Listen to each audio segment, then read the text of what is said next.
Hello, good morning. আজি আমি ওয়াৰ্কশপত আছো ফিটাৰ ওয়াৰ্কশপত স্টুডেন্টস আৰু মেমৰ আজি মই ইহঁতৰ সন্মুখতে মই ডেমনষ্ট্ৰেশ্যন দিম এবাউট ফাইলছ মানে ডিফাৰেণ্ট কেটেগৰিজ অফ ফাইলছ আপুনি চাব পাৰে ৱৰ্ক বেঞ্চত ফাইলছবোৰ প্লেচ কৰা আছে পজিশ্যনত অ'কে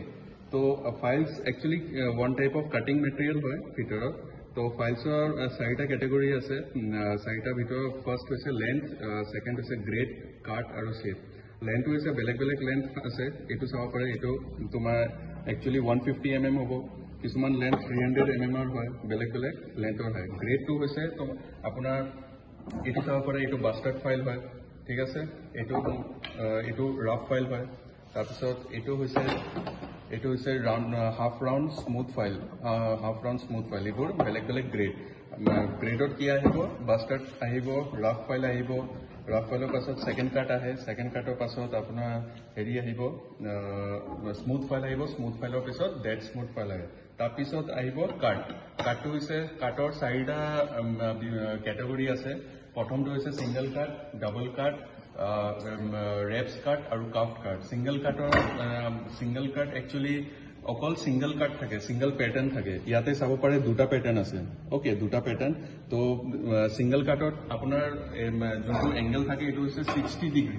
60 ডিগ্ৰী থাকে আৰু ছেকেণ্ড কাটত থাকে 80 ডিগ্ৰী অ'কে তো য'ত ছিংগল কাটৰ ইউজ কৰা হয় তাতে মানে অকণমান ছফ্টৱেৰ মেটেৰিয়েল ফাইলিং কৰা হয় যেনেকৈ এলুমিনিয়াম ঠিক আছে আৰু ডাবল কাটটো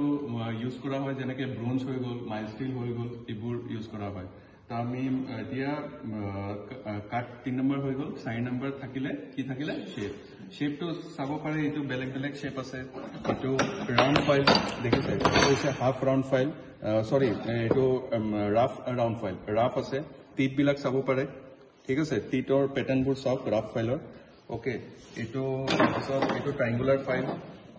এই ট্ৰাইংগুলাৰ শ্বেপত আছে তাৰপিছত থাকিলে হাফ ৰাউণ্ড ফাইল এইটো হৈছে হাফ ৰাউণ্ড ফাইল এইটো হৈছে স্মুথ ৰাউণ্ড ফাইল ঠিক আছে তো একচুৱেলি এতিয়া গ্ৰেডটো ক'ব গ'লে কেনেকৈ ডিফাৰেঞ্চিয়েট হ'ব গ্ৰেডটো মানে ৰাফ আৰু বাষ্টাৰ্ড ফাইলৰ পৰা ইউজ হয় তাতে টিটৰ ডিফাৰেঞ্চ থাকে মানে 1 চেণ্টিমিটাৰত কিমান টিট প্ৰেজেণ্ট থাকিব এতিয়া চাব পাৰে ইয়াতে যদি 1 চেণ্টিমিটাৰত চাওঁ 1 চেণ্টিমিটাৰত কিমান হ'ব 1 চেণ্টিমিটাৰ বহুত কম হ'ব ঠিক আছে বহুত 1 চেণ্টিমিটাৰত আপোনাৰ ৰাফ ফাইলত 10 to 12 চেণ্টিমিটাৰ থাকে সেম আমি যদি স্মুথ ফাইলত যাওঁ স্মুথ ফাইলত যদি চাব পাৰে 1 চেণ্টিমিটাৰত more than 40টা টিটছ থাকিব তো তেনেকৈ আমি নাম্বাৰ অফ টিটছৰ ডিফাৰেঞ্চিয়েট কৰা হয় ঠিক আছে গ্ৰেড কাট মানে গ্ৰেডৰ আণ্ডাৰ তো সেইখিনি আমাৰ ফাইলৰ ব্ৰিফ ডিছক্ৰিপশ্যন আছিলে